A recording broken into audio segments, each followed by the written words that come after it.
కూడి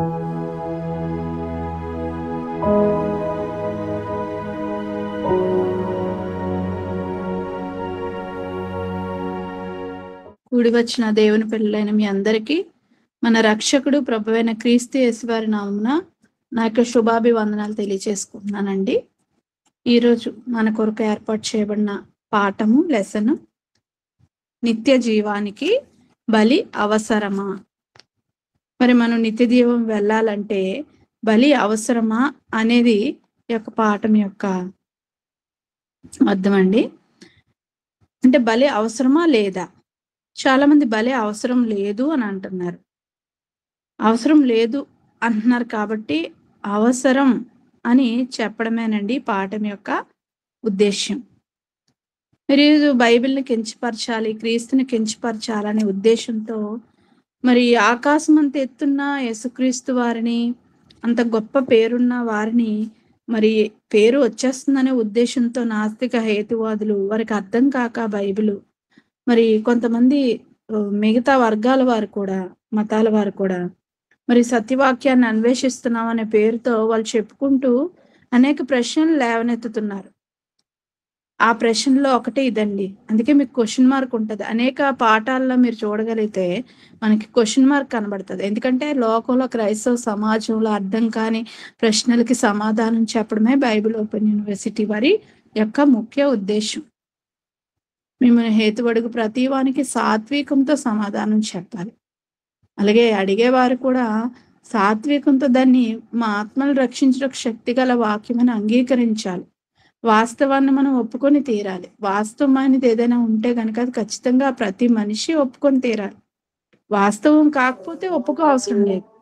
కాబట్టి నిజంగా బైబిల్లోని విషయాలు వాస్తవానికి దగ్గరగా ఉంటాయని మనకు తెలుసండి. దేవుని తెలుసుకున్న ప్రతి ఒక్కరూ ఇది గుర్తించాలి. మనకే మనం నమ్ముకున్న మన ప్రామాణిక గ్రంథం మీద మనకి డౌట్ ఉంటే ఎలా, నమ్మకం లేకపోతే ఎలా, చెప్పడం రాకపోతే ఎలా? కాబట్టి మనం చెప్పడానికి సిద్ధంగా ఉండాలి. అలాగే మరి అంగీకరించడానికి కూడా, వాస్తవాలను అంగీకరించడానికి కూడా, మన తప్పుల్ని దేవుడు ఎత్తి చూపినప్పుడు, మనకి జ్ఞానాన్ని నేర్పిస్తున్నప్పుడు అది మనకి నచ్చినా నచ్చకపోయినా అంగీకరించడానికి సిద్ధంగా ఉండాలి. అలాంటి వారికి జ్ఞానం అందుతుంది. ఈరోజు మేధావులు అన్న వారికి దేవుడు ఈ మహాజ్ఞానాన్ని బయలుపరచలేదు, ఇవ్వలేదు. చూడండి, బైబిల్ రాసిన వారిలో మీకు ఎవరు కనబడతారు? జాలర్లు కనబడతారు. అంటే జాలర్ల చేత కూడా దేవుడు రాయించగలడా అంటే, దేవుడు పసిబాలులకు మహాజ్ఞానాన్ని బయలుపరుస్తా అన్నాడు. గొప్పవారికి బలవంతులకి మరుగు చేసి పసిబాలులకు బయలుపరుస్తాను. అంటే అర్థం ఏంటంటే, లోకంలో బలహీనులుగా అల్పులుగా ఉన్న మనలాంటి వారికి మహాజ్ఞానాన్ని దాచి ఉంచాడు. అది ఈరోజు ఇచ్చాడు. అందుకే ఈరోజు మనకు తెలిసిన విషయం, అనేక మంది ఎలియన్స్ లేవని మనం బైబిల్ని బట్టి చెప్తుంటే, ఎలియన్స్ ఉన్నాయని మహా మేధావులైన వారే కొంతకాలం వరకు నమ్మారండి. మళ్ళీ వాళ్ళే ఇప్పుడు ఏమంటున్నారు? లేవు లేవు, నిజమే లేవు అని అంటున్నారు. మనం ముందే చెప్పాం కదా బైబిల్ని బట్టి. మరి భూమి మాత్రమే నరులకు నివాస యోగ్యమైనది. ఇక్కడే జీవులు అనేవి ఉన్నాయి, ఇంకెక్కడ జీవం అనేది, జీవులు అనేవారు లేరు. జీవం ఉంది కానీ జీవులు లేరు, మనుషులు లేరు అని మనం బైబిల్ని బట్టి చెప్తుంటే, ప్రయోగాల పేరట మేము జ్ఞానవంతులమని చెప్పుకొని కనీసం అవగాహన లేకుండా వాళ్ళు మరి అంతరిక్షం దాటి వెళ్ళడం, వారు ఎంతోమంది చనిపోవడం. అంతరిక్షం దాటితే ఏమవుతుందంటే అంత ఇబ్బందులే కదండి. చల్లగా నీ ఇంట్లో నువ్వు ఉంటే నీకు హాయిగా ఉంటది. పక్కింటికి వెళ్ళి అక్కడ ఉండాలి, అక్కడ నేను నివాసం ఉండాలంటే గొడవలే జరుగుతాయి. అలాగే మనం పరిగెత్తి పాలు తాగి నిలబడి నీళ్ళు తాగడం శ్రేష్టం కదా. దేవుడు చల్లగా ఈ భూమి మీద ఉండి నాయన దీన్ని నిండించి అంటే, ఈ భూమే సగానికి సగం నింపలేదు మనం.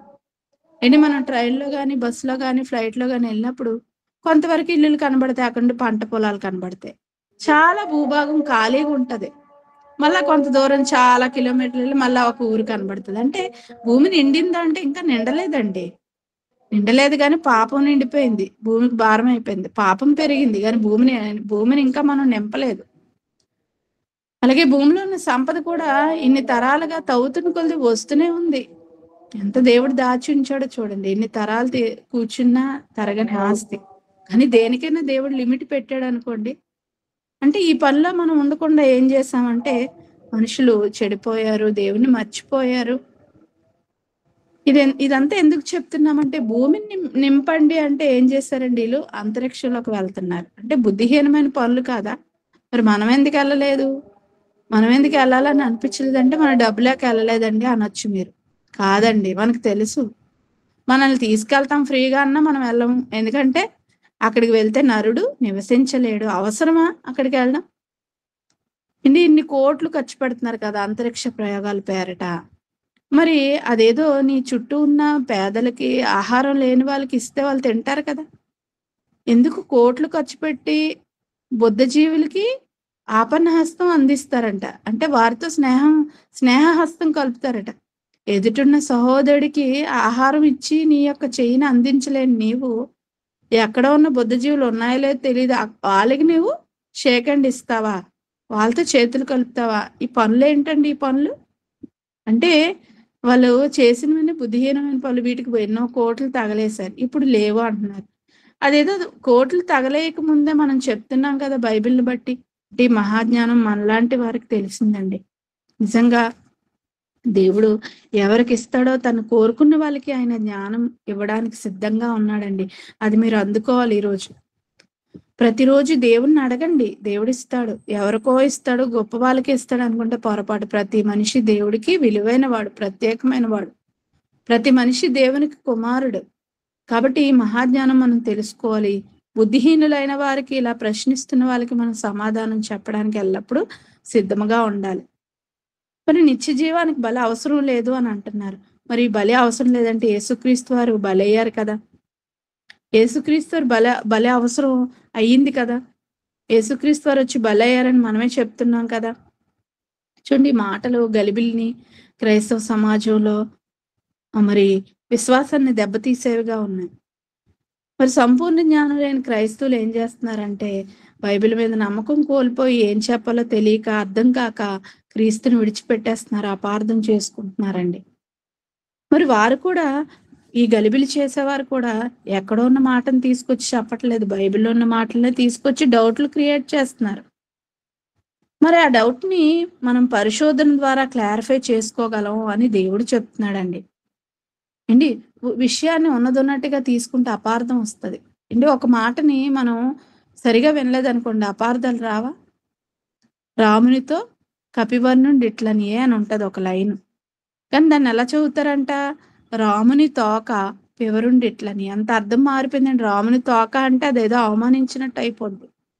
కాబట్టి చదివేటప్పుడు సరిగా చదవకపోతే ఎలాగైతే అపార్థం వస్తుందో వినేటప్పుడు, అలాగే పరిశోధించేటప్పుడు కూడా మనం పరిశోధించి తెలుసుకుంటే అన్నీ అర్థమవుతాయండి. చూసినవన్నీ పాలు కావు, తెలనివన్నీ పాలు కావు అంటారు పెద్దలు. కాబట్టి ప్రతిదాన్ని నమ్మక, పరిశోధనాత్మకమైన దృష్టితో ప్రతిదాన్ని మనం తెలుసుకోవాలి. అందుకే పాము వలె వివేకం కలిగి ఉండాలి అంటాడు. ఎలా ప్రవర్తించాలో దేవుడు మనకు నేర్పిస్తున్నారు. ఎలా చదవాలో నేర్పిస్తున్నారు. ఎవరికెలా సమాధానం చెప్పాలో ప్రతిదాన్ని సమాధానాన్ని బైబిల్‌లో పొందుపరిచి ఉంచానని దేవుడే చెప్తుంటే మనం ఎందుకండి భయపడిపోవడం? అలాగే ఒక లెక్క అర్థం అవ్వలేదనుకోండి, లెక్కలు అర్థం అవ్వలేదనుకోండి క్లాస్ రూమ్‌లో లెక్కలే తప్పు అంటే ఎలా? అర్థమైందండి? లెక్క అర్థం కాకపోతే టీచర్‌ని అడగాలి. అంతే తప్ప అర్థం కాలనంత మాత్రాన తప్పు అనొచ్చా? ఈరోజు సమాజం అదే చేస్తుంది. బైబిల్ అర్థం కాక బైబిల్ తప్పు, ఈ మాట తప్పు, నిత్య జీవానికి బలి అవసరం లేదు అని కూడా వాళ్ళు అంటున్నారండి. వాళ్ళు అపార్థం చేసుకున్న మాట ఏంటో తెలుసా? హెబ్రీ పత్రిక 10వ అధ్యాయం 5వ వచనం. హెబ్రీ పత్రిక 10వ అధ్యాయం 5వ వచనం మనం చూడగలిగితేనండి, కాబట్టి ఆయన ఈ లోకమందు ప్రవేశించినప్పుడు ఇలాగు చెప్పుచున్నాడు, బలియు అర్పణయు నీవు కోరలేదు గాని నాకొక శరీరమును అమర్చితివి. యేసుక్రీస్తు వారు ఆయన చెప్తున్న మాట అండి. స్వయంగా యేసుక్రీస్తు వారే చెప్తున్నారు. ఏమని అంటే, యేసే కదా చెప్తున్నారు, తండ్రి అయిన దేవునితో బలి అర్పణ నువ్వు కోరలేదు తండ్రి అని చెప్తున్నారు కదా! అంటే దేవునికి బలి అవసరం లేదు అని అంటున్నారండి. ఈ ఒక్క మాటను చూసి అపార్థం చేసుకుంటున్నారే, ఎందుకు అనవలసి వచ్చింది? ఈరోజు కూడా మరి ఒక పాస్టర్ గారు మరి పువ్వులు పెట్టుకోకూడదు, మల్లెపూలు పెట్టుకోకూడదు అని అన్నారంట. పువ్వులు పెట్టుకున్న వాళ్ళు మంచివాళ్ళు కాదు. అన్నారో లేదో నాకు తెలీదు గానండి. పువ్వులు పెట్టుకోకూడదు. ఏ సందర్భంలో అన్నారో, ఎందుకు అన్నారో మరి అది తెలుసుకోవాలి కదా! ఆయన మీద పడిపోయి దుమ్మెత్తి పోస్తున్నారు, అరెస్ట్ చేయమని ఒకరు, స్త్రీలను అవమానించారని కొందరు. మరి బైబిల్‌లో అలా లేదు. మరి ఆయన తప్పు మాట్లాడారని క్రైస్తవుల్లోనే కొందరు ఆయనకి వ్యతిరేకంగా, క్రైస్తవులే కొందరు వ్యతిరేకంగా మాట్లాడుతున్నారు. మరి ఒక మనిషి ఒక విషయం చెప్పినప్పుడు ఏ ఉద్దేశంతో చెప్పాడని కూడా మరి అర్థం చేసుకోవాలి కదా! పువ్వులు అనగానే, పెట్టుకోవద్దు అనగానే అవమానించినట్టా? కాదు కదా! ఏ ఉద్దేశంతో చెప్పారు? అంటే మనకి దేవుడు కొన్ని లిమిట్స్ అనేవి నియమించాడండి లోకంలో బ్రతికేటప్పుడు. భద్రంగా మనం బ్రతకాలంటే స్త్రీలకి తగుమాత్రపు వస్త్రాలంకరణ అని చెప్పాడు. అసలు అలంకరణే తప్పని చెప్పలేదే. తగుమాత్రం అన్నాడు. ఆ తగుమాత్రంలో మీరు తగుమాత్రంగా మీరు తయారవ్వచ్చు. మరి అలా చెప్తే పర్వాలేదు గానండి, అసలు మనం ఇలా తయారే అవ్వకూడదనేది తప్పు. కనుక దేవుడు ఏం చెప్పాడో అది చెప్పండి. ఇది లేనిది చెప్పకండి. అసలు పెట్టుకోవద్దన్నాడని పెంతెకొస్తు వారు చెప్తారు. ఏమి పెట్టుకో అంటే ఏమి పెట్టుకోలేనప్పుడు మరి సబ్బు వాడుతున్నారు, అది సోకే కదా! మెడికేటెడ్‌దే కదా! వాడాలి. సబ్బు వాడకపోతే మన దగ్గర వాసనొస్తుంది, దుర్గంధం వస్తుంది. ఏవి పెట్టుకోరు గానీ కాస్ట్‌లీ బట్టలు వేసుకుంటారు, కాస్ట్‌లీ చెప్పులు వేసుకుంటారు, కాస్ట్‌లీ సెంట్ కొట్టుకుంటారు.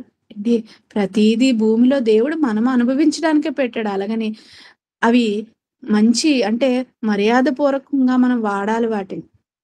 ఇబ్బంది ప ఎదుటి వారిని ఇబ్బంది పరిచేటట్టు వాడకూడదు. అభ్యంతరకరంగా మనం ఉండకూడదనేది దేవుని యొక్క ఉద్దేశం.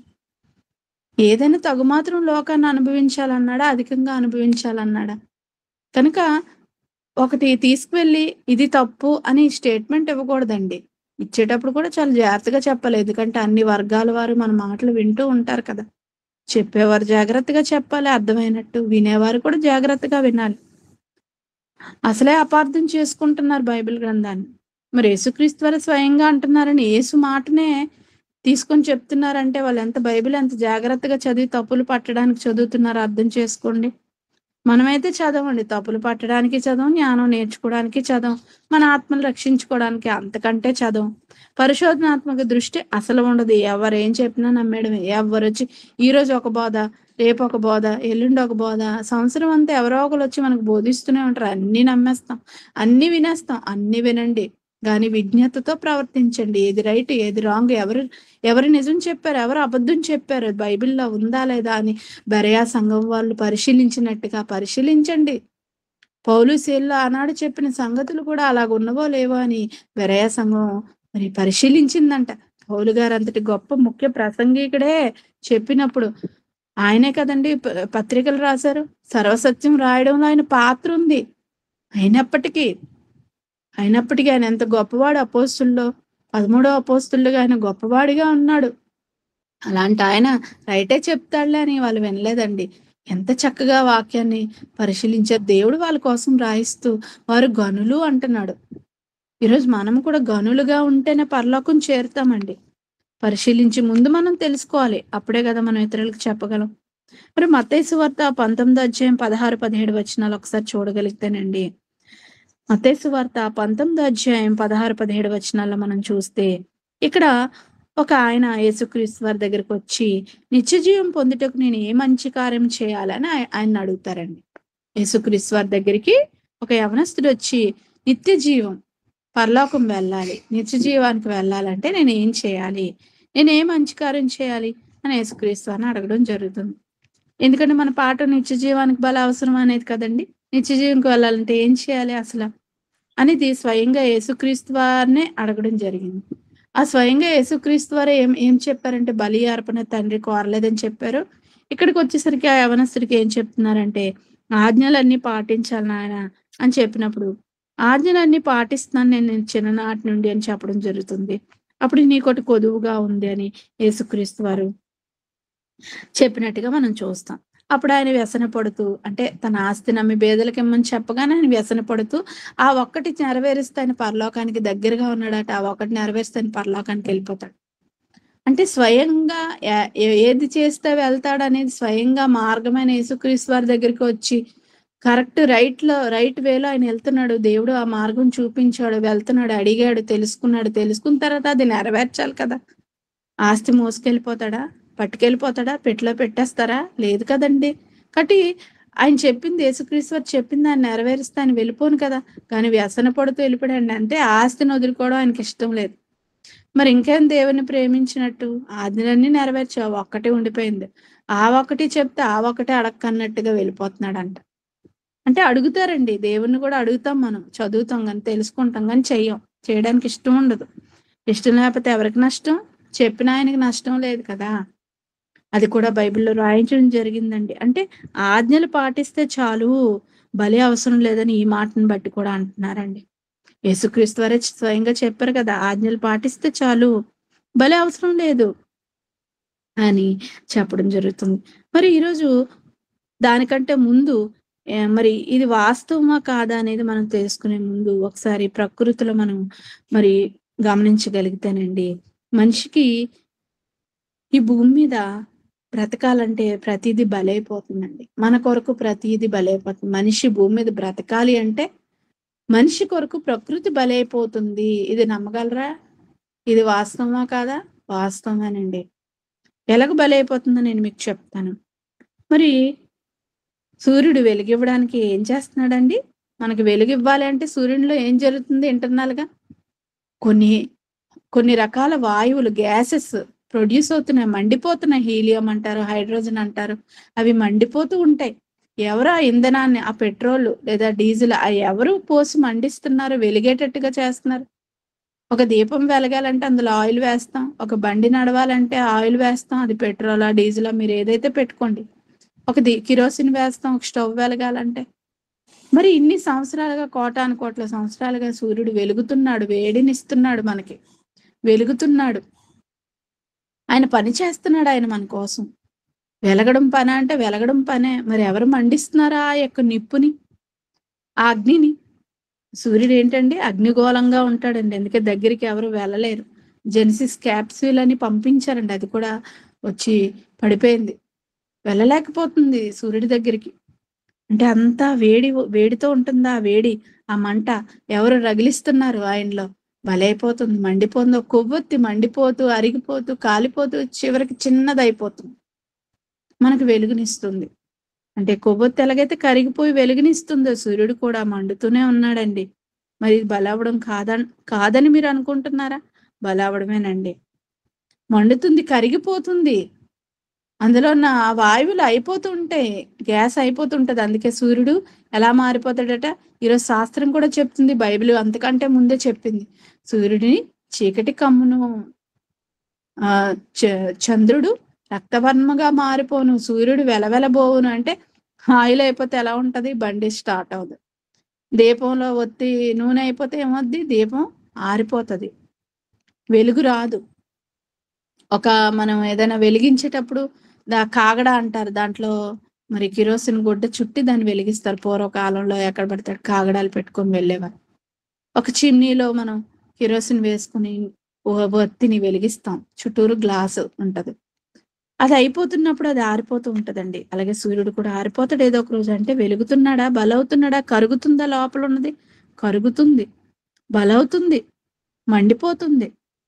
అలాగే చంద్రుడండి, నక్షత్రాలండి వెలుగివ్వడానికి ఒక పని చేస్తూ బలైపోతున్నాయి. భూమండి, భూమి తిరుగుతుంది. ఏదో ఒక రోజైతే ఆగిపోతుంది, పేలిపోతుంది అంటున్నారు. బద్దలైపోతుందంటే అర్థం ఏంటండి? బద్దలైపోతుంది, ఊగిపోతుంది. నేను మీకు చెప్పానో లేదో, మాకు రోజు మరి కాలు కింద నేల ఇలాగా ఒక మనిషిని ఇలా కుదిపేస్తున్నట్టు వస్తదండి. 10, 10:30, 11 ఒక్కొక్కసారి 1కి, ఒక్కొక్కసారి 2కి, 9 నుంచి మాకు ప్రకంపనలు మొదలవుతాయండి. ప్రతిరోజునండి. ఇది 2, 3 నెలలుగా మేము అనుభవిస్తున్నాం. అంటే భూమిలో మార్పులు సంభవిస్తున్నాయి తెలుసా? భూమి మరి దాని యొక్క ఏమంటారు? జీవితకాలం ఉంటది ప్రతి దానికి. ఏమంటారు? ఎక్స్‌పైరీ అంటారు కదా! ప్రతి దానికి ఎక్స్‌పైరీ ఉంటదండి. మరొకప్పుడు ఇటువంటివి లేవే. కూర్చునేటప్పుడు హాయిగా కూర్చుండేవాళ్ళం. కానీ కూర్చోగానే సడెన్‌గా కొన్ని సెకన్లు కుర్చీని ఊపేస్తున్నట్టు, ఒక స్టూల్ మీద కూర్చుంటే స్టూల్ కింద ఊపేస్తున్నట్టు, కాలు కింద జిగ్ జిగ్ జిగ్ అని ఊపేస్తున్నట్టుగా వస్తుందండి. భయమేస్తదండి. కుర్చీ మీద కూర్చున్నా, పీట మీద కూర్చున్నా, నడుస్తున్నా, సోఫా మీద పడుకున్నా కూడా ఆ కదలిక మాకు తెలిసిపోతుంది. ఏంటి ఇలా అవుతుంది? ఎప్పుడూ లేదు కదా! అంటే ఎక్కువ భూకంపాలు మనం ఇప్పుడు వింటున్నాం కదా! ఎక్కడో భూకంపం వస్తే ఇక్కడెందుకు ఊగుతుంది? ఇక్కడ రాలేదు కదా! బిల్డింగ్‌లు పడలేదని అనుకోకండి. బిల్డింగ్‌లు పడలేదంతే గాని పడిపోతాయి. ఏదో ఒక రోజు భూమి పేలిపోతాయి. మిక్కుటమైన వేండ్రంతో భూమి లయమైపోతుంది. నక్షత్రాలు పడిపోతాయని మనం చదువుకున్నాం కదండీ! ఎక్స్‌పైరీ అయిపోతుంది. భూమి తిరుగుతుంది.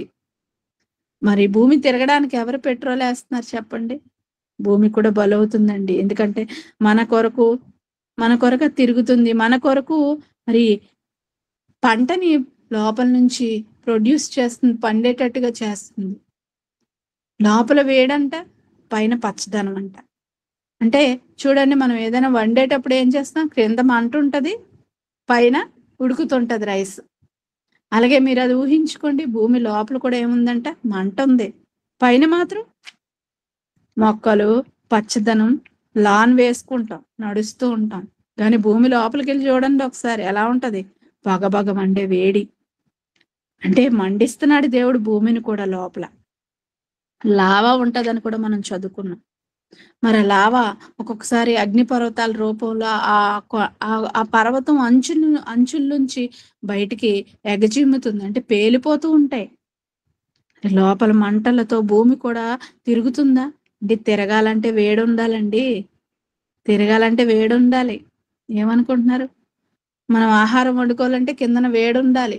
పొయ్యుండాలి, మంటుండాలి. అలాగే భూమి తిరగాలన్నా వేడుండాలి. నక్షత్రాలు తిరగాలన్నా చూస్తే మీకు చల్లగా చల్లదనం మంచు కురుస్తుంది కదండీ! పైన వేడి లేదు అనుకోకండి. నక్షత్రాలు వేడి పదార్థం. మీరేమనుకుంటున్నారా? ఇవన్నీ వేడి పదార్థాలండి. కానీ అలాంటి వేడి పదార్థాలున్నా ఆ మధ్య నుంచి మనకి చల్లదనాన్ని, మంచుని దేవుడు కురిపిస్తున్నాడు చూసారా? అది ఆయన కృప, ఆయన గొప్పతనం, ఆయన పనితనం అని మీరు అనుకోవాలి.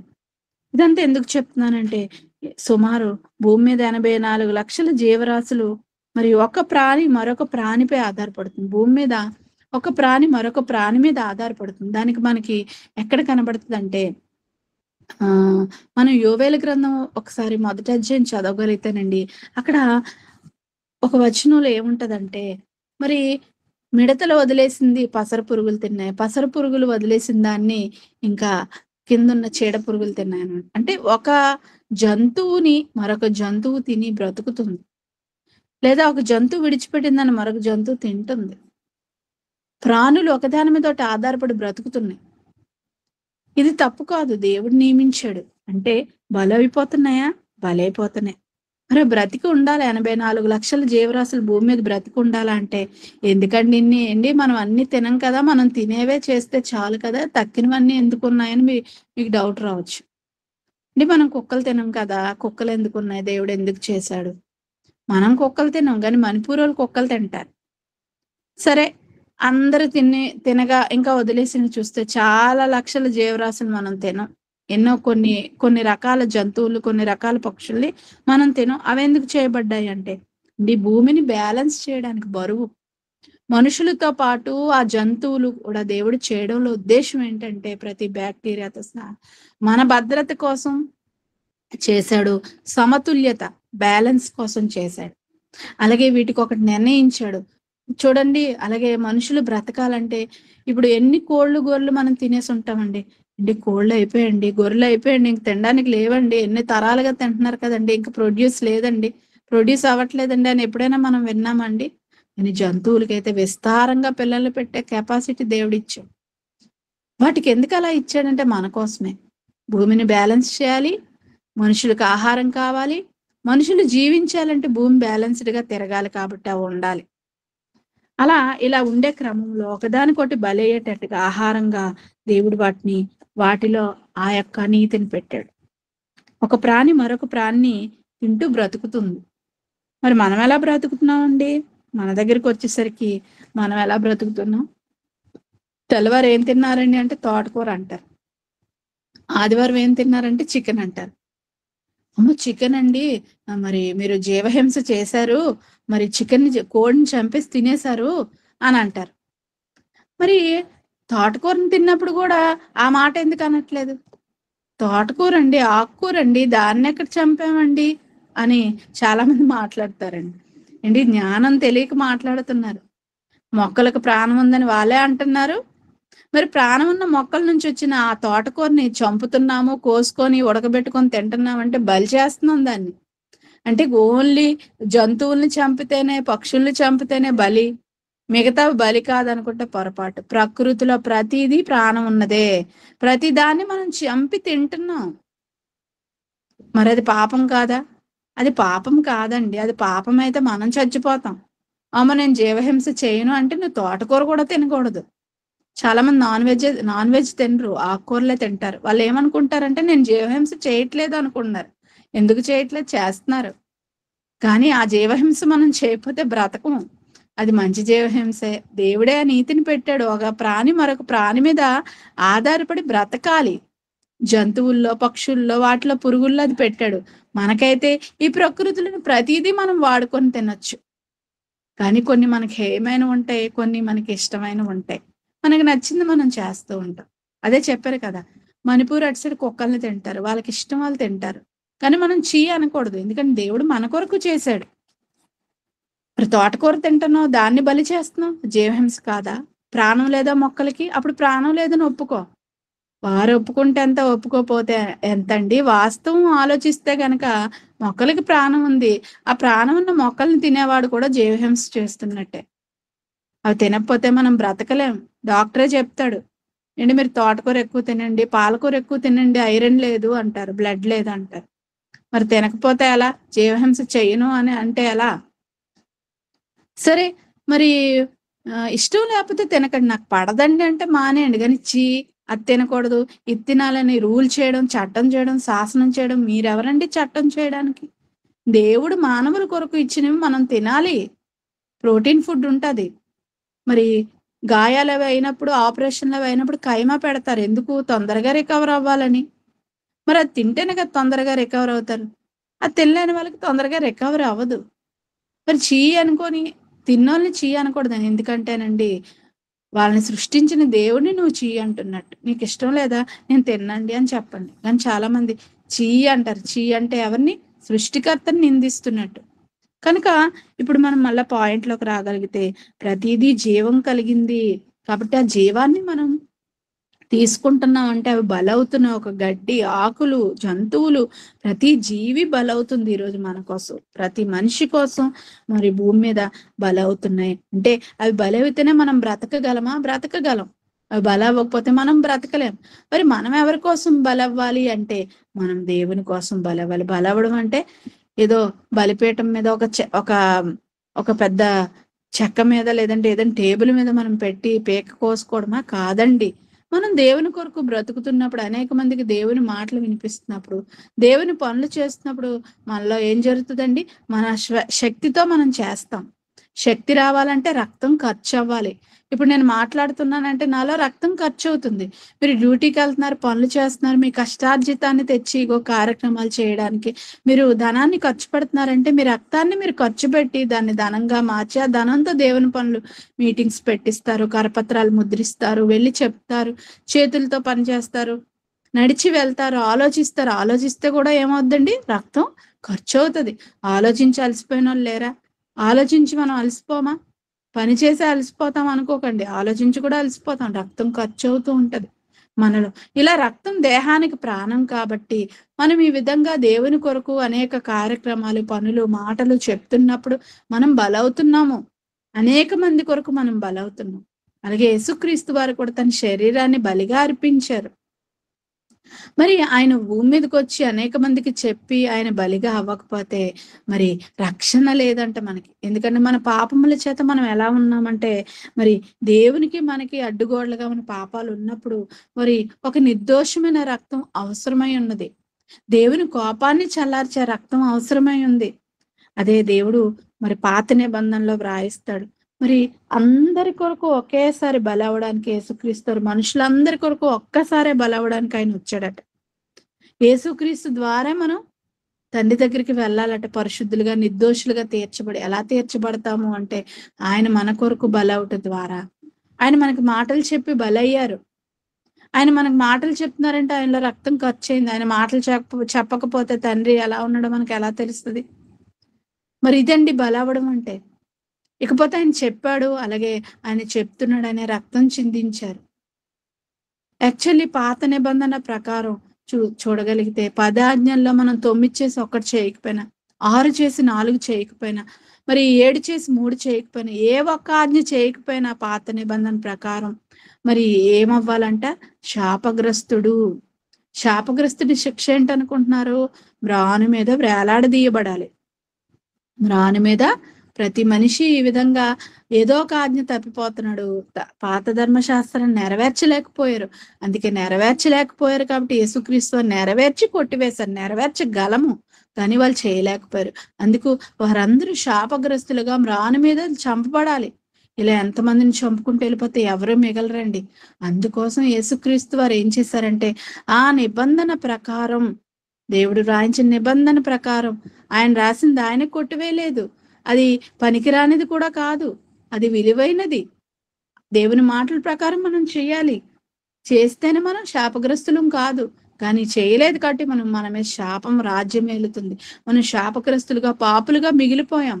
అప్పుడు ఏమవ్వాలంటే మన శాపం యేసుక్రీస్తు వారి మీదకి దేవుడు ఆపాదించాడు, మోపబడింది. అంటే మనందరి కోసం నిర్దోషమైన ఒకరు బలైపోతే గనక మనందరికీ పాప క్షమాపణ అన్నారు. అది కూడా పాత నిబంధన ప్రకారమే. కంపల్సరీ మ్రాను మీద వేలాడి దీయబడాలి.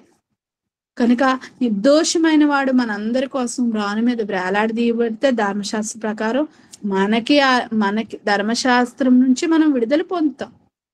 అంటే దేవుని ఆజ్ఞలు నెరవేర్చిన వారం అవుతాం, నిర్దోషులం అయిపోతాం మనం. అప్పుడు మనకు పరలోక ప్రాప్తి ఉంటుంది. అందుకని యేసుక్రీస్తు వారు బలవడం జరిగింది. అంటే ఆయన శరీరాన్ని అర్పించాడు. శరీరాన్ని భూమి మీద ఉన్నప్పుడు దేవుని కొరకు ఖర్చు పెట్టాడు. రక్తాన్ని బలిగా మరి ఆయన మాటల ద్వారా బలిగా ఇచ్చాడు. చివరకు ఆయన సిలువ కూడా ఎక్కాడు. ఆ కాలంలో సిలువ శిక్ష ఉంది కాబట్టి మరి ఆయన వారే ఆయన్ని సిలువకు అప్పగించారు. ఇదంతా ధర్మశాస్త్ర ప్రకారం జరిగింది, లేఖనానుసారమే జరిగింది. మరి ఆయన ప్రాణం ఇవ్వకపోతే ఈరోజు మనం ఆయన మాటలు నమ్మేవారమా? దేవుని తెలుసుకునేవారమా? మనకి నిత్య జీవం వచ్చేదా? తండ్రి ఎలా ఉంటాడో మనకు తెలుసా? దేవుడు కనిపిస్తాడని ఒకడు, దేవుడు మాట్లాడతాడని ఒకడు, వీళ్ళందరూ ఇలా చెప్పేస్తున్నారు కదండి. దేవుడు కనబడు, ఆయన అమరుడుగా ఉన్నాడు, ఆయన చూడాలంటే నా ద్వారానే మీరు వెళ్తారు, నేను తండ్రి దగ్గర నుండి వచ్చానని ఆయన ఎన్నో రుజువులు చూపించారు. చనిపోయిన వాళ్ళు లేపారు కాబట్టి తండ్రి దగ్గర నుండి వచ్చాడు అని మనం నమ్మాం. ఆ కాలంలో వారు నమ్మారు. అలాగే ఎన్నో మాటలు చెప్పారు ఆయన. మీరు ఈ విధంగా బ్రతికితే పరలోకం చేరుతారు, మీరు కూడా మీ సహోదరుల నిమిత్తం ప్రాణం పెట్ట బద్దులై ఉన్నారు అని చెప్పారు కాబట్టి ఒక మాట దగ్గర ఆగిపోతే ఎలా? హెబ్రీ పత్రిక 10వ అధ్యాయం 5వ వచనం దగ్గర ఆగిపోతే ఎలా? అలాగే మత్తయి 19, 16, 17 వచ్చిన దగ్గర ఆగిపోతే ఎలా?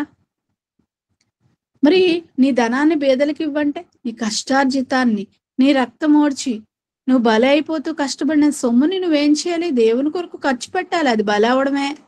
బలి అవడం అంటే వేరేగా మనం ప్రాణం తీసుకోవడం కాదు. యేసుక్రీస్తు వారికి అంటే ఆయన శరీరం ఖర్చు పెట్టగా, రక్తం ఖర్చు పెట్టగా, చివరిగా మరలా సిలువ మీద కూడా ఆయన ప్రాణాన్ని తీయడం జరిగింది. అలా కూడా ఆయన బలయ్యారు. దేవుడైతే కోరుకోలేదు. దేవుడు ఆజ్ఞలు నెరవేర్చమని కదా ఇచ్చారు. దేవుడు అక్కడ కోరుకున్నారు. కానీ అక్కడ నిబంధన ప్రకారం నెరవేర్చకపోతే మనం శాపగ్రస్తులం. దేవుని మాట మీరితే మనం శాపగ్రస్తులం. కాబట్టి ఆ శాపాన్ని తీయడానికి యేసుక్రీస్తు వారు రావడం జరిగింది. ఆయన వచ్చి నిత్య జీవానికి మరి తీసుకువెళ్ళడం జరిగింది. నన్ను నమ్మితే మీరు మిమ్మల్ని తీసుకువెళ్తానని చెప్పడం జరిగింది. మన పాపాలకి రక్షణగా ఆయన మరి చావడం జరిగింది శిలువ మీద. హెబ్రీ పత్రిక 5వ అధ్యాయం 7వ వచనంలో యేసుక్రీస్తు చెప్తారు చూడండి, ఏ విధంగా బలయ్యారో మనం చూడగలిగితే. హెబ్రీ పత్రిక 5వ అధ్యాయం 7వ వచనం మనం చూడగలిగితే, శరీర దారి అయిన దినముల్లో మహారోదనముతోనూ కన్నీళ్లతోనూ తన్ను మరణం నుండి రక్షింపగలవానికి ప్రార్థనలను యాచనలను సమర్పించి భయభక్తులు కలిగి ఉన్నందున ఆయన అంగీకరించబడెను. ఇదండి బలవడం అంటే. బలి అంటే ఒక్క సిలువ మీద బలవడమే మీరు చూపించకూడదు. అదొక్కటే చేయడానికి ఆయన రాలేదు కదా. ముందుగా ఏం చేశారు? ఆయన శరీరం అమర్చావు తండ్రి, నీ కొరకే నేను వచ్చానని చెప్పి ఎన్నో కార్యక్రమాలు చేశారు. ఆయన ఏం చేశారు? మహారోదనం, అందరినీ దేవుళ్ళు రప్పించడం కోసం ఎంత బాధ అనుభవించారండి. వారి అవిశ్వాసానికి ఆయన చింతించారట, కన్నీళ్లు విడిచారంట. అలాగే ఆయన కన్నీళ్లు కష్టాలు, కడగండ్లు, పేదరికంలో పుట్టారు, ఎన్ని బాధలు అనుభవించుంటారు. మీరు ఇదంతా బలవ్వాలా అంటే తండ్రి కోసం చెప్పడానికి వచ్చారు కదండి. తండ్రి కోసం చెప్పడానికి వచ్చారు కాబట్టి ఇవన్నీ అనుభవించారు. ఇది బలవడం అంటే. ఏదో ఒక్కసారి సిలువెక్కైనా తన ప్రాణాన్ని పెట్టేలేదు. అలా ఇవ్వాలని ఆయన రాలేదు. కేవలం దానికోసమే కాదు, మనకి మాదిరి నేర్పించారు. ఈ విధంగా మీరు బ్రతకాలని చూపించారు ఆయన. అన్ని శ్రమలు అనుభవించి బలయ్యారు. ఆయన ఎక్కడికి వెళ్ళారో కూడా చెప్తున్నారు. మరి స్టెఫెన్ గారు చనిపోతూ, నేను పరలోకమందు తండ్రి కుడిపార్శ్వన యేసుక్రీస్తు వారు కూర్చుంటే నేను చూచి ఉన్నాను అంటారు. అలాగే యేసుక్రీస్తు వారు తండ్రి కుడిపార్శ్వన కూర్చుంటకు ఆరోహణం అవడం కూడా అపోస్తులు చూశారు. కాబట్టి నిత్య జీవానికి వెళ్ళే వారందరూ మరి ఆయన్ని నమ్మితేనే, మనసులో ఆయన విశ్వసిస్తేనంటే మనల్ని తీసుకువెళ్ళడానికి వస్తాడు ఆయన. నన్ను రక్షించి సమర్థుడు అని నమ్మితే గనక మనల్ని తీసుకువెళ్ళడానికి వస్తాను అంటున్నాడు. వస్తానన్నప్పుడు మనం ఏం చేయాలి? మనం కూడా బలవ్వాలి. మన సహోదరుల నిమిత్తం నేర్పించడం కోసం ఆయన మహారోదనంతో, కన్నీళ్లతో తన జీవితాన్ని మార్గదర్శకంగా మనకు పెట్టారండి. ఇదంతా ధర్మశాస్త్ర ప్రకారమే, దేవుని నిబంధన ప్రకారమే ఆయన బలయ్యారు అని చెప్పాలి మనం. ఈ బలి జరిగితేనే నిత్య జీవం. ఎందుకంటే ప్రకృతిలో అన్ని బలి అయితేనే మనం బ్రతికి ఎలాగైతే ఉంటాం, వాటి తినుట ద్వారా, వాటిని చంపుట ద్వారా మనం ఎలాగైతే బ్రతికి ఉంటామో, యేసుక్రీస్తు వారు కూడా చావాలి, అప్పుడే మనం బ్రతికి ఉంటామనే మాటని వాళ్ళకి చెప్పాలి. అంటే నిత్య జీవానికి బలి అవసరం అని చెప్పాలండి. అవసరం లేదని యేసుక్రీస్తు వారు అక్కడ చెప్పలేదు. ఆ మాట అర్థం అది కాదు. బలి అర్పణ నీవు కోరలేదు గాని అంటే, కోరలేదు గాని అన్నదే ఏదో అర్థం ఉంటది. గాని వస్తాను గాని అని అన్నాం అనుకోండి, ఏదో ఉందని అర్థం. గాని అని చెప్తూ ఏం చెప్తున్నారండి? ఆ ఒక్క మాటలను మీకు అర్థమైపోలే. నా మాటలు అర్థమవుతున్నాయి అనుకుంటాను.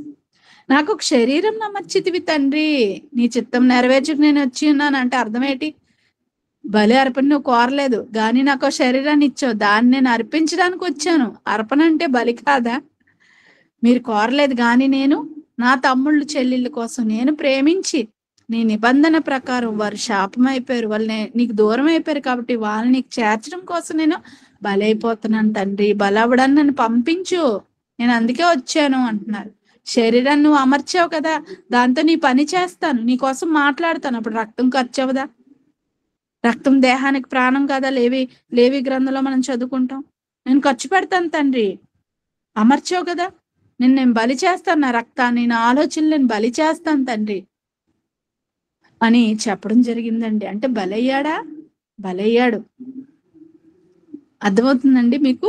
కాబట్టి నిత్య జీవాన్ని స్వతంత్రించుకున్నాడు ఆయన బలి ద్వారా. మనకి కూడా మరి మనం బలవుతే గనక సహోదరుల నిమిత్తం, అదే కదండి యోహాను పత్రికలో మనం చదువుకుంటాం. అక్కడికి వెళ్దామండి. ఇంతలోపు ఒకసారి వినండి. మరి నిత్య జీవాన్ని పొందుకుంటే క్రీస్తు బలి అవ్వాల్సిన అవసరం లేదు అంటున్నారు. అని ప్రకృతిలో మనం ప్రకృతిని చూడగలిగితే ప్రతిదీ బలి అయితేనే మనం ఎలా అయితే బ్రతుకుతున్నామో వాటిని తిని ద్వారా, క్రీస్తు వలె నిత్య జీవాన్ని మనం పొందుకోవాలన్నా కూడా మనం కూడా బలవ్వాలి. క్రీస్తు కూడా మన కొరకు బలయ్యాడని ప్రకృతిని సాదృశ్యంగా, అలాగే యేసుక్రీస్తుని సాదృశ్యంగా మనం చెప్పాలండి. మరి అవసరత ఉందండి. మనుషులు జీవించాలంటే ప్రకృతి ఎలాగైతే బలి కావాలో, ప్రకృతి బలి కాకపోతే మనిషి జీవించలేడు. అలాగే క్రీస్తు బలి కాకపోతే మనం నిత్య జీవం పొందుకోలేము. అదే కదా యేసుక్రీస్తు చెప్తున్నా, నాకు శరీరం అమర్చితివి తండ్రి, నీ చిత్తం నెరవేర్చుకు నేను వచ్చింది. దేవుని చిత్తం ఏంటి? తనకు దూరం అయిపోతున్న పిల్లలు తన దగ్గరికి చేర్చాలి. అదే కదండి దేవుడు కోరుకుంటున్నది. ఆ పని మీద ఆయన వచ్చారు, అందుకే బలయ్యారు. ఈ సంగతి ఎరుగుని అనేక మంది క్రీస్తు మాటలను అపార్థం చేసుకుంటున్నారు. మరి దేవుడు ఎందుకు బలి ఇచ్చాడు యేసుని అని అంటున్నారు. మరి యేసు బలి వెనక ఎంత చరిత్ర ఉందని మనం గ్రహించాలండి. మనుషుల పాపాలు పోవాలంటే క్రీస్తు బలి కావాలి. రక్తం పాపాలను ఎలా కడుగుతుందండి అని అడుగుతున్నారు. ఇదంతా ఆత్మీయంగా విశ్వాసంతో నమ్మాల్సిన ప్రక్రియ. అర్థమవుతుంది. ఎప్పుడో కార్చిన రక్తం యేసుక్రీస్తు వారు మరలా రెండవ రాకడలో వచ్చినంత వరకు భూమి మీద పుట్టుకొస్తున్న వారందరి పాపాలని రక్తం కడుగుతుందంటే అందరి పాపాలని కడుగుతుంది. యేసు కంటే ముందున్న వారిని, యేసు తర్వాత ఉన్న వారిని, అంటే పుట్టేవారి యొక్క పాపాలన్నీ కడగడానికి ఆయన కాలానికి మధ్యవర్తిగా వచ్చాడు. దినములు అంతమంది వచ్చాను అని అంటది. దినములు అంతమంది కుమారుని పుట్టించి అని ఉంటది హెబ్రీ పత్రిక 1వ అధ్యాయం. ఈ దినములు అంతమంది తన కుమారుని ద్వారా మనతో మాట్లాడాను అని ఉంటది దేవుడు. మరి యేసుక్రీస్తు అని పంపించారు ఎప్పుడండి? కాలానికి మధ్యవర్తిగా. ఆయనకు తెలుసండి ఎప్పుడు పంపాలి, ఎప్పుడు పంపకూడదు. కనుక ఆయన రాకపోతే మన పాపాలకి రక్షణ లేదు. దేవుని కోపం చల్లారదు. పాపాలని దేవుడు రక్షించాలి, క్షమించాలి అంటే అక్కడ ఆయన రాసుకున్న శాసనం నెరవేర్చాలి. దేవుడు రాసిన మాట ఒక్కసారి రాస్తుంది, అమలు జరిగి తీరాలి. రాజు మాట శాసనం అంటారు. అంటే ఆయన రాజు తల తీయాలంటే ఇంక తీయడమే. ఎవరొచ్చి మళ్ళా వాదించడానికి చెప్పడానికి కాదు, వెండు రాజు జరిగి తీరాలి ఆయన మాటలు. తండ్రి మాట నెరవేరాలి. కాబట్టి అక్కడ ధర్మశాస్త్ర ప్రకారం శాపగ్రస్తుడు రాను మీద వేలాడి తీయబడాలి. అంటే ఈయన తప్పు చేయకపోయినా మన పాపాలు ఆయన మీద మోపబడి అక్రమకారుల్లో ఒకటిగా ఎంచబడేను అనే మాట మీరు చదువుకుంటారు యెషయా గ్రంథం 53వ అధ్యాయం. దేవుడు మన కొరకు ఆయన మీద అన్ని మోపారటండి. వ్యసనాక్రాంతుడిగా మారిపోయాడు. మన రోగములను ఆయన భరించారు, మన పాపములను భరించారు అని అంటారు. ఏసే తప్పు చేయలేదు, కానీ మన పాపములను ఆయన భరించారు. మన కొరకు ఆయన బలి చేయడం ద్వారా దేవుడు తన కోపాన్ని శాంతింప చేసుకున్నారు. అంటే దేవునికి అంత కోపమా మనల్ని చూస్తే? అంతేనండి. ఆయన రాసుకున్న మాటల ప్రకారం మనం లేం కాబట్టి మన శాపం, మన పాపం తీయాలంటే క్రీస్తు రక్తం అవసరం. కాబట్టి చరిత్రలో వ్యంగ్యంగా మాట్లాడిన వాళ్ళ మాటలు మనం నమ్మకూడదు, కానీ నిజంగా క్రీస్తు వచ్చాడా లేదా అనడానికి ఎన్నో రుజువులు ఈ రోజు ఉన్నాయి. ప్రకృతిలో కనబడినది ప్రతిదీ ఉందని మనం గాలి వీచుడు ద్వారా గాలి ఉందని నమ్ముతున్నాం. మరి దేవుణ్ణి కూడా అలాగే నమ్మాలి, ఆయన కార్యాలు కూడా అలాగే నమ్మాలి. రక్తం ఎలా కడుగుతుంది అంటే ఎలా అవుతుంది? కరెంట్ ఉందో లేదో నేను చూస్తాను అంటే వేలు పెడితే మనం చేస్తాం, తర్వాత చెప్పడానికి మనం ఉండం. అది శక్తి, అది కనబడదు, ఉందని నమ్మాలి అంతే. ఇతనే మీ తండ్రి అంటే ఇతనే మీ తండ్రి అమ్మ అని మా తల్లి చెప్పినప్పుడు నమ్మాలి. రుజువేది చూపించు అంటే చూపించగలదా? ఆ ప్రశ్న మనం వేయగలమా మన తల్లితో? ఇలాంటి వాటి దగ్గర మనం ప్రశ్న నమ్ముతాం గుడ్డిగా. దేవుని మాటలు మాత్రం గుడ్డిగా నమ్ము, రుజువులు అడుగుతాం. అయినా దేవుడు ఎంత గొప్పవాడంటే ఓపికగా ఇలాంటి డౌట్స్ ఉన్న తోమ లాంటి మనకి మరి ఎన్నో ఆధారాలు బైబిల్లో వ్రాయించి నమ్మమని, ఆయన దగ్గరికి చేరమేమో అని చెప్పి ఆయన ఓపికగా సమాధానాలు చెప్తుంటే అయినా నమ్మకుండా వ్యంగ్యంగా మాట్లాడుతున్న వాళ్ళు మనం ఏం చేయాలండి? వాళ్ళ కర్మానికి వాళ్ళని వదిలేయాలి. ఒక్కసారి చెప్పాలండి అండి. ఒక ఎక్కం ఉంటది, టేబుల్స్ అంటారు కదా. మనం టేబుల్ ఉన్నదన్నట్టుగా చెప్పుకెళ్ళిపోవాలి అంతే. ఇది అది కాదు, ఇది అవ్వచ్చు కదా అంటే ఒక అబద్ధాన్ని మనం నమ్మకూడదు. ఇంకా వాళ్ళు చెప్తుందని మనం సమాధానం ఇవ్వాల్సిన లేదు. 2 2 4 2 3 6 2 4 8 చెప్పుకుంటూ వెళ్ళిపోవాలి. ఇండి 2 4 12 అవ్వచ్చు కదా అని ఎవరైనా అన్నారనుకోండి, షటాప్ అనడమే. మన నిజాన్ని మనం చెప్పుకుంటూ వెళ్ళిపోవాలండి. ఒక మాటలో చెప్పాలంటే ఇది కాదని ఎవరైనా అది అన్నారనుకోండి, అది అబద్ధం. మనం చెప్తుంది నిజం కాబట్టి నిజం చెప్పుకుంటూ వెళ్ళిపోవడం. స్వీకరించిన వాడు స్వీకరిస్తాడు, స్వీకరించలేని వాడు ఎప్పటికీ స్వీకరించడు. అందుకే అన్యాయం చేయడం ఇంకనూ అన్యాయంగా చేయనేమో అంటాడు ప్రకటన గ్రంథంకి వచ్చేసరికి. దేవుడు అంతటి వాడే ఆ డెసిషన్ తీసుకున్నారంటే మనం అర్థం చేసుకోవాలండి. అంటే మనం నమ్మకపోతే మనకే నష్టం. గుడ్డిగా నమ్మని దేవుడు చెప్పట్లేదు. ప్రకృతిలో ఎన్నో ఆధారాలు పెట్టాడు, అవి చూసి నమ్ము అని చెప్తున్నాడు. ఆధారాలు చూపిన నమ్మకపోతే మనంత మూర్ఖులు ఎవరు ఉండరండి. మనల్ని ఎవరు రక్షించలేరు. కాబట్టి రక్తం ఎలా కడుగుతుంది అని అనకుండా ఎన్నో మనం చూడకపోయినా నమ్ముతున్నామని భావించి నమ్మాలండి. తండ్రి చెప్తున్నాడు కాబట్టి. మరి దేవుడు ఎలా ఉండాలని కోరుకున్నాడట? జగత్తు పునాది వేయబడక ముందే. అంటే మన కొరకైన సంకల్పం మనం చూడగలిగితేనండి ఎఫెసీ పత్రిక 1వ అధ్యాయం 4-6 వచనాల్లో కనబడుతుందండి. దేవుని సంకల్పం ఏముంది అక్కడ? మనము తన ఎదుట పరిశుద్ధులము నిర్దోషులము ఉండవలనని జగత్తు పునాది వేయబడక ముందే క్రీస్తు చేత ప్రేమతో మనల్ని ఏర్పరచుకొనెను. ఏంటండి? సృష్టి పుట్టక ముందే క్రీస్తు ద్వారా మనం రావాలని దేవుడు కోరుకున్నాడు కదా. మరి ఆ సంకల్పం నెరవేరాలంటే భూమి మీద మనం వచ్చి శాపగ్రస్తులుగా మారిపోయాం కదా. మరి మనం ఆయన దగ్గరికి చేరాలంటే క్రీస్తు రావాలి కదా. క్రీస్తు మన కొరకు బలైపోవాలి కదా, చావాలి కదా. ఇది సంకల్పంలో భాగం కదా. అందుకే బలయ్యారండి. అర్థమవుతుందండి? మనం నెరవేర్చలేకపోవడం వల్ల ఆయన బలయ్యారు. దేవుడేం కోరుకోలేదు. దేవుడు అందరు చావాలని కోరుకొని ధర్మశాస్త్రం ఇచ్చాడు అనుకుంటున్నారా? అలా అనుకుంటే యేసుక్రీస్తు వారు కూడా మనలాంటి మనిషే కదా, ఇశ్రాయేలీలు లాంటి మనిషే కదా. మరి ఇశ్రాయేలీలు నెరవేర్చలేకపోయారు, యేసు ఎలా నెరవేర్చాడు? యేసు క్రీస్తు వారు కూడా ఇశ్రాయేలీడే, యూదుడే. ఆయన ఎలా నెరవేర్చారు? ఆయన మానవుడే కదా. నెరవేర్చగలరండి, కానీ వాళ్ళు నెరవేర్చలేదు. అంటే తండ్రి మాటల మీద నమ్మకం లేక నెరవేర్చలేదా? వాళ్ళు మరి తప్పుని చేయకుండా ఉండలేక నెరవేర్చలేదా? ఏదైతే కానీ మానవులుగా వాళ్ళు ఏమైపోయారంటే, యేసుక్రీస్తు వారు మానవుడే, మనలాంటి రక్త మాంసములు కలిగిన వాడే, మనలాగే బాధను అనుభవించాడట ఆయన అన్ని విషయాలు. ఆయన నెరవేర్చి చూపించారు. నెరవేర్చి కొట్టివేశాను అని ఉంటది పాత నిబంధన. కానీ మానవులు నెరవేర్చకుండా దేవుని కోపాగ్నికి గురయ్యారు. మన నిబంధనని మన మీద ఉండిపోయింది కదా, నిబంధన ప్రకారం మనం పాపులం. అలాగే తండ్రి సంకల్పంలో క్రీస్తు ద్వారా మనం రావాలంటే ఆటంకంగా ఉన్న ధర్మశాస్త్రాన్ని పడద్రోసి తన శరీరం ద్వారా ఆ మధ్య గోడని పడగొట్టి ఇశ్రాయేలీలు మాత్రమే దేవుని పిల్లలనే ట్యాగ్ ని తీసివేసి ప్రపంచ ప్రజలందరినీ తండ్రితో సమాధానపరచడం కోసం ప్రపంచ ప్రజలందరూ క్రీస్తు ద్వారా ప్రేమ చేత రావాలని సంకల్పంలో ఉంది కాబట్టి ఆయన రావడం జరిగింది, బలవడం జరిగింది. అది క్రీస్తు వారు ఓన్గా తనకు తానే ప్రాణం పెడతానని కోరుకుని వచ్చారండి. దేవుడే పంపించాడు తన ప్రథమ కుమారుడిని. దేవుడే బలి చేశాడు మన కొరకు. కుమారుడు కూడా నేను వెళ్ళను అనలేదు. ఎందుకంటే ఆయన కూడా టార్గెట్ పూర్తి చేసిన ఆయనకు కూడా పరలోకంలో స్థానం. ఏమనుకుంటున్నారు?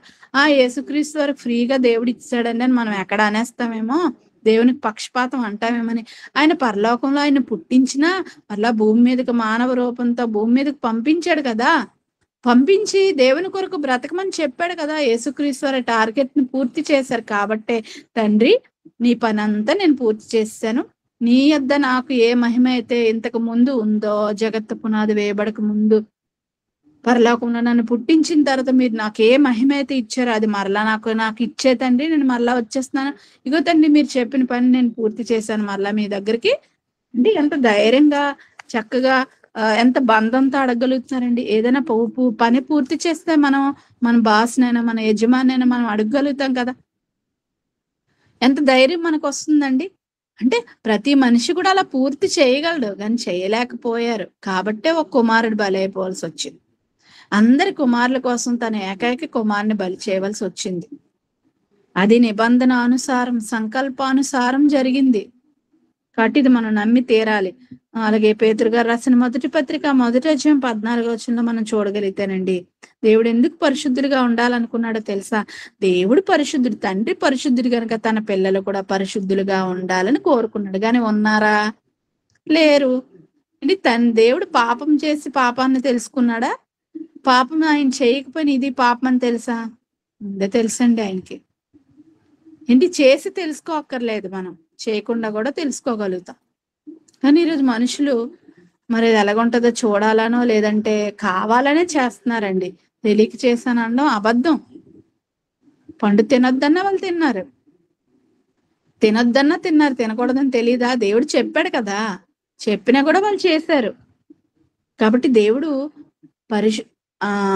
చెట్టు వేయకుండా ఉంటే తినడం వేరు, వేసిన తర్వాత దేవుడు చెప్పిన మాటల్లో ఉండాలి కదా. కాబట్టి అప్పుడు గొప్పతనం ఏముంది? ఒకవేళ దేవుడు చెట్టు వేయకుండా, ఏదైనా తోటలో చెట్టు వేయకుండా మనకి డైరెక్ట్ పరలోకం అమరులుగా ఉంచి తర్వాత పరలోకం తీసుకువెళ్ళారు అనుకోండి, మనం ఏమంటాం? నాకు పరీక్ష పెట్టి చూడవలసింది కదా, మీరెందుకు భయపడ్డారు, నేను గెలవను అనుకున్నారా తండ్రి అంటాం మనం. దేవుడు అలాంటి బిడ్డలను కోరుకోలేదు, గెలిచి రావాలని కోరుకున్నాడు. కాబట్టి ఆయన పరీక్ష పెట్టడానికే చెట్టు వేశాడు తప్ప ఇబ్బంది పెట్టాలని కాదు. కానీ ఆ పరీక్షలో మనం ఫెయిల్ అయిపోయాము. పరిశుద్ధులుగా ఉండాల్సిన అవకాశం ఉండి తప్పు చేయకుండా ఉండాలని దేవుడు కోరుకున్నాడు. ఆయన పరిశుద్ధులు కాబట్టి మనం పరిశుద్ధులుగా ఉండాలి. కానీ అవకాశం లేక వాళ్ళు తప్పు చేయడం కదా, అవకాశం ఉన్నా వాళ్ళు తప్పు చేసేసారు.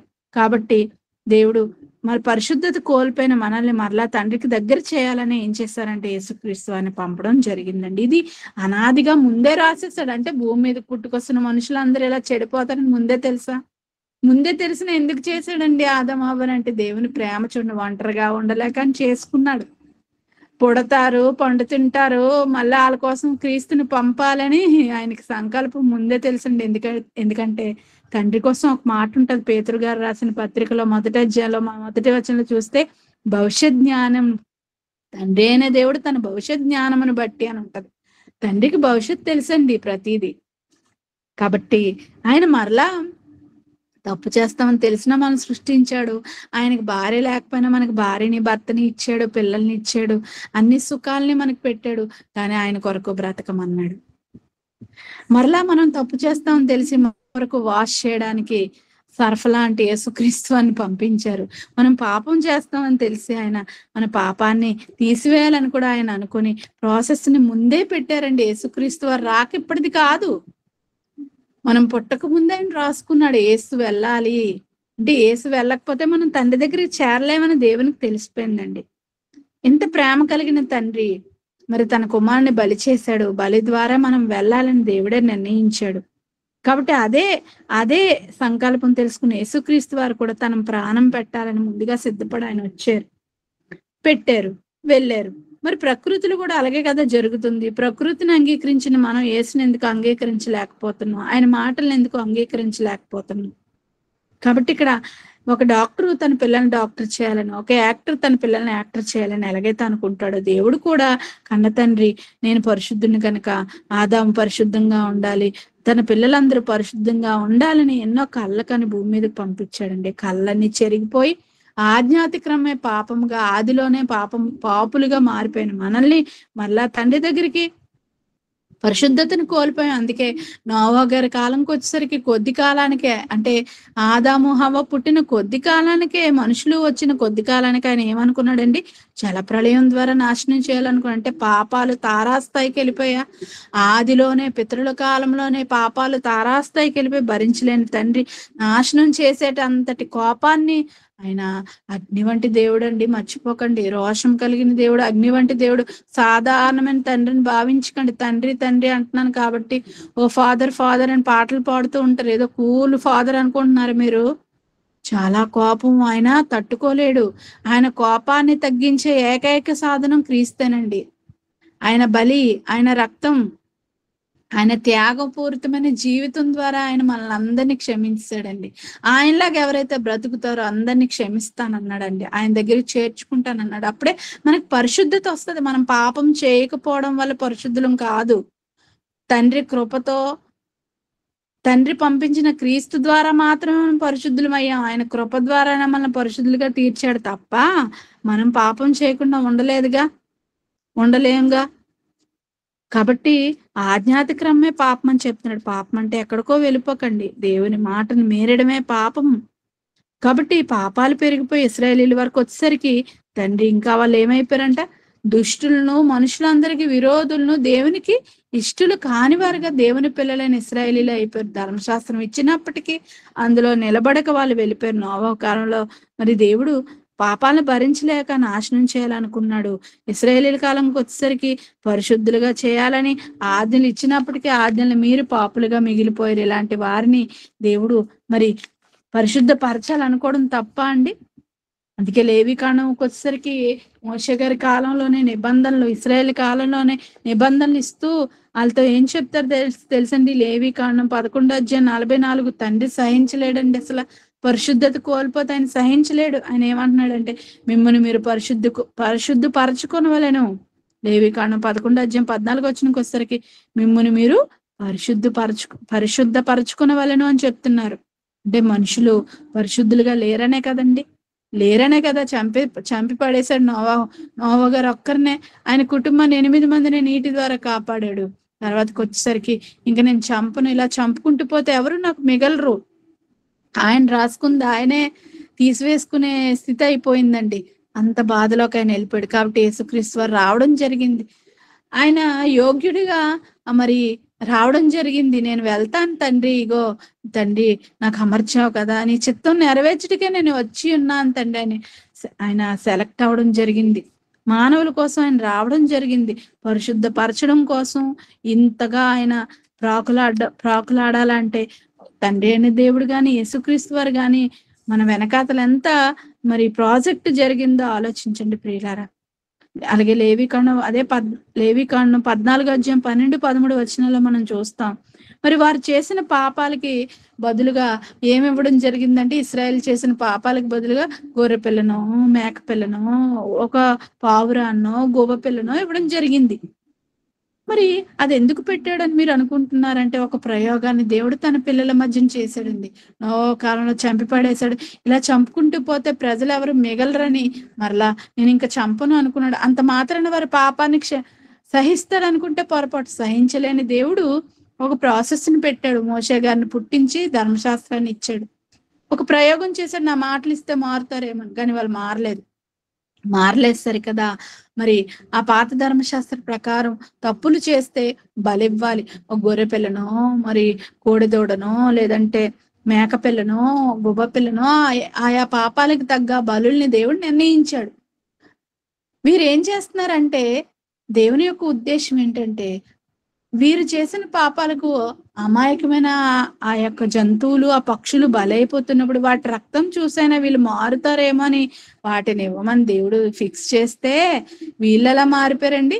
తప్పు చేయడం, గొర్రె పిల్లని బలివ్వడం, తప్పు చేయడం, పావురం పిల్లని బలివ్వడం, అంటే రొటీన్ గా మారిపోయింది. కాబట్టి దేవుడు ఆ బలుల ద్వారా ఈ మనుషులు మరి శుద్ధులు కాలేరని డిసైడ్ అయిపోయిన తండ్రి మరి బలి అర్పించేటప్పుడు ఏది పడుతుంది మళ్ళీ ఇవ్వకూడదండి. ఎలా ఉండాలని చెప్తున్నారు? లేవీకాండం 22వ అధ్యాయం. అంటే దేవునికి బలి ఇవ్వాలి, దేవుడు కూలవ్వాలంటే ఎలాంటిది ఇవ్వాలో తెలుసా? లేవీకాండం 22వ అధ్యాయం 18 నుంచి 22 వచనాలు మనం చూడగలిగితేనండి, కుంటిది గాని గుడ్డిది గాని ఏ దోషం కలంకం లేనిది యెహోవాకు బలిగా అర్పింపవలెను అంటాడంటే, దేవుడు ఎంత రోషం కలిగిన వాడు, అగ్ని వంటి దేవుడు. అసలు పాపాలు భరించలేని వాడుగా ఉన్నాడు. వాళ్ళు పాపాలు మానలేని వారిగా ఉన్నారు. మరి పరిశుద్ధులుగా మరి అవకాశాన్ని వాళ్ళకి ఇచ్చినప్పటికీ వారు ఉపయోగించుకోలేని వారిగా మరి ఉన్నారు. పవిత్రపరచబడతారని అనుకున్నాడు, కానీ వాళ్ళు మరింతగా పాపం చేయడం మొదలు పెట్టేశారు. అలవాటు పడిపోయారు. మార్పు అనేది లేదు. కాబట్టి దేవుడు ఏం చేశాడంటే, మరి పాప పరిహారార్థ బలులని, మరి ఎన్నో మరి ప్రాయశ్చిత్త బలులని ఎన్నో దేవుడు పెట్టడం జరిగిందండి. మరి పాపాలను కడుక్కునే అవకాశం దేవుడు వాళ్ళకి ఇచ్చాడు. అయినప్పటికీ వాళ్ళు అంటే నోవా కాలంలో చంపేసేటట్టు చంపకుండా మరి పాపాలను కడిగి వేసుకునే ప్రాసెస్ ని వారు దేవుడు బలులు ఇవ్వడం ద్వారా వాళ్ళకి పెట్టాడండి. పరిశుద్ధులుగా మారాలని పెట్టినప్పటికీ వాళ్ళు ఏం చేశారంటే, వాళ్ళు అలవాటు పడిపోయారండి. పాపాలు చేయడానికి అలవాటు పడిపోయారు తప్ప, స్వార్థానికే వినియోగించుకున్నారు తప్ప వాళ్ళు మరి మానలేకపోయారంట. అందుకే పాత నిబంధన ప్రకారం ఎవరు శుద్ధులు కాలేకపోయారు. మరి కోడలి యొక్క గొర్రెల యొక్క రక్తం వారి యొక్క పాపాలను తీసివేయలేకపోయిందని మనం హెబ్రీ పత్రికలో చదువుకుంటాం. ఇది చాలా పెద్ద పాఠం అండి, కుదించి చెప్తున్నాను, మీకు అర్థమవుతుందని నేను అనుకుంటున్నాను. మరి దేవుని ఆలోచన ఏంటి వెనకాతలని గ్రహించడం మానేశారండి. కనుక దేవుడు మరలా ఏం చేశాడంటే, హెబ్రీ పత్రిక 10వ అధ్యాయం 3-4 వచనాలకు వచ్చేసరికి, హెబ్రీ పత్రిక 10వ అధ్యాయం 3-4 వచనాలకు వచ్చేసరికి, అయితే బలులు అర్పించుట చేత ఏటేటా వారి పాపములు జ్ఞాపకమునకు వచ్చుచున్నవి. వారు బలి అర్పిస్తున్న ప్రతిసారి వీరిని చేశారా, ఈ సంవత్సరం అయినా వీరు మారుతారా, అసలు బలి ఇవ్వకుండా ఉంటారా అని దేవుడు కోరుకున్నాడు. అని అంటే దేవుడికి బలి అవసరం లేదు, ఇష్టం లేదు. వీరి కోసం మరి అనవసరంగా అమాయకమైన గొర్రెలు బలైపోతున్నాడు. దేవుడు ఎంత వేదన చెందుతున్నాడో చూసారా? ఎందుకంటే దేవుడు మనసు ఒక్కసారి అర్థం చేసుకోండి ప్రియులారా. దావీదు గారు దేవాలయం కడతాను అనేటప్పుడు దేవుడు అడగలేదు, కానీ ఆయన అనుకున్నారు ప్రేమతో, దేవునికి ఇలా చేయాలి అలా చేయాలని ఆలోచన వచ్చింది. ఆలోచన రావడమే తడు దేవుడు సంతోషించాడు. ఎప్పటికీ నా కోసం నువ్వు ఆలోచించావు, ఎవరు ఆలోచించలేదు. నా ఇష్టానుసరైన మనుషులని ఒక ట్యాగ్ అనేది, ఒక బిరుదు అనేది ఆయనకి ఇవ్వడం జరిగింది దావీదు గారికి దేవుడు. కానీ అయినప్పటికీ దేవుడు దావీదు గారితో ఒక మాట అంటాడండి, నీ చేతులు రక్తంతో తడిచిపోయి ఎన్నో యుద్ధాలు చేసావు, నువ్వు రక్తంతో తడిచిపోయి. ఆ రోజు దేవుని పిల్లల్ని కాపాడాలంటే యుద్ధం చేయక తప్పదు. ఆ కాలం మరి క్రూరులుగా మనుషులు ఒకరి మీద ఒకరు పడి యుద్ధాలు చేసుకుంటే రాజ్యాల కోసం యుద్ధాలు చేయాలి తప్పదు. అప్పుడున్న నీతి అది. ఈ మనుషులు అవన్నీ కల్పించుకున్నారు. కాబట్టి నువ్వు అనేక యుద్ధాలు చేసావు, నీ చేతులు రక్తంతో తడిచిపోయి నువ్వు నాకు దేవాలయాన్ని కట్టొద్దు, నీ కుమారుడు కడతాడని చెప్పడం అంటే, దేవునికి ఈ మాటను బట్టి మనకి ఏమర్థమవుతుందండి? దేవుడికి రక్తం ఇష్టమనా? రక్త పిశాచి అంటున్నారు దేవుణ్ణి. ఇష్టం లేదండి. ఇష్టం ఉన్నోడైతే నువ్వు తప్పు చెయ్యు, కోడెనో గొర్రెనో బలివ్వని మరి నరబలిని గాని జంతు బలిని గాని దేవుడు ప్రోత్సహించలేదే, ఆపేయాలనుకున్నాడు, ఆపేశాడు కూడా. ఒకే ఒక్కసారి తన కుమారుని బలివ్వడం ద్వారా ఆయన బలులే తీసివేశాడు. కాబట్టి దేవుడు బలి కోరుకునేవాడా కాదు. ఈ పాఠాన్ని నెక్స్ట్ వారం కంటిన్యూ చేస్తాను, ఎందుకంటే చాలా పెద్ద పాఠం. నెక్స్ట్ వీక్ కంటిన్యూ చేస్తాను పార్ట్ 2. మరి ఇంతవరకు మీకు అర్థమైంది అనుకుంటున్నాను. ఇంకా పూర్తిగా పాఠం చెప్పేసిన తర్వాత మీకు అర్థమైపోద్దండి. మహోన్నతమైన తండ్రి, జీవం గల దేవా నాయన, ఈ రాత్రి కాల సమయంలో తండ్రి అని పిలుచుకునే మహాభాగ్యాన్ని ఇగో తండ్రి. మిమ్మల్ని ప్రేమించి వచ్చిన మీ పిల్లలతో మాకు అనుగ్రహించిన యొక్క సమయం కొరకు మీకు వందనాలు తండ్రి. ప్రతి సమయం ప్రతి క్షణం విలువైనది తండ్రి. దినములు చెడ్డవి గనక సమయాన్ని సద్వినియోగం చేసుకుంటూ జ్ఞానుల వలె మేము నడుచుకోవాలి, అజ్ఞానుల వలె నడుచుకోకూడదని మీరు చెప్పిన మాటల ప్రకారం తండ్రి మేము తండ్రి ఈ విధంగా సద్వినియోగం చేసుకుంటకు తండ్రి మంచి ఆలోచన మీ బిడ్డకి ప్రసాదించినందుకు వందనాలు తండ్రి.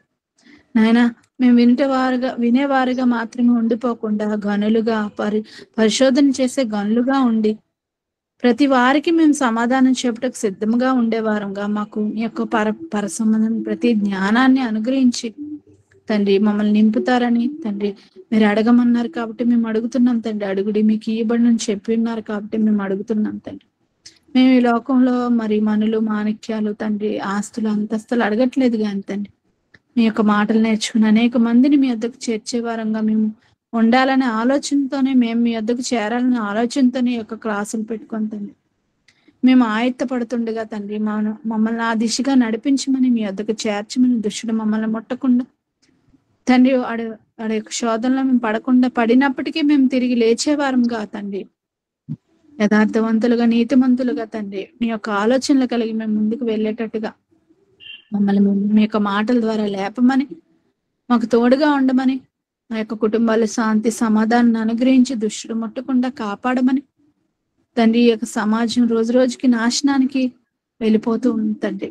భూకంపాలు, యుద్ధాలు తండ్రి, రాజ్యం మీదకి రాజ్యం, అనేకమైనవి ఎన్నో ఘోరాలు నేరాలు కూడా జరుగుతూ ఒకరినొకరు చంపుకుంటూ తండ్రి అత్యాచారాలతో నిండిపోతున్న ఈ యొక్క సమాజంలో మీ పిల్లలుగా భద్రత కలిగి తండ్రి మేము జీవించాలనుకుంటుండగా భద్రత మీరే తండ్రి. మా భద్రత మీరే తండ్రి. మాకు ఎటువంటి అంగరక్షకులు లోకంలో లేరు. మీరే మమ్మల్ని కాపాడుతున్నారని మేము నమ్ముతున్నాం తండ్రి. నాయన మేము మీ కొరకు బ్రతికి మిమ్మల్ని మెప్పించే పిల్లలుగా, మిమ్మల్ని బాధపరిచే పిల్లలుగా ఉండకుండా భవిష్యత్తులో తండ్రి ఏది నిజమో అది తెలుసుకుని దాని కొరకే మా యొక్క ప్రాణాలైనా పెట్టేవారంగా మమ్మల్ని నుంచి మనం బ్రతిమలాడుకుంటూ మీ నుంచి తండ్రి ఏది మమ్మల్ని విడదీసే విధంగా మాపై అధికారం ఇవ్వద్దని వేడుకుంటూ తండ్రి విన్న వాక్యం తండ్రి నిష్ప్రయోజనంగా పోకుండా అనేక మందికి వెదజల్లేవారుగా విన్న ప్రతి ఒక్కరిని నన్ను ఉంచమని వేడుకుంటూ యేసుక్రీస్తు వారి పుణ్యనామమున మిక్కిలి వినయంతో బ్రతిమలాడి వేడుకొంచున్నాం పరమ తండ్రి. ఆమేన్. అందరికీ వందనాలండి.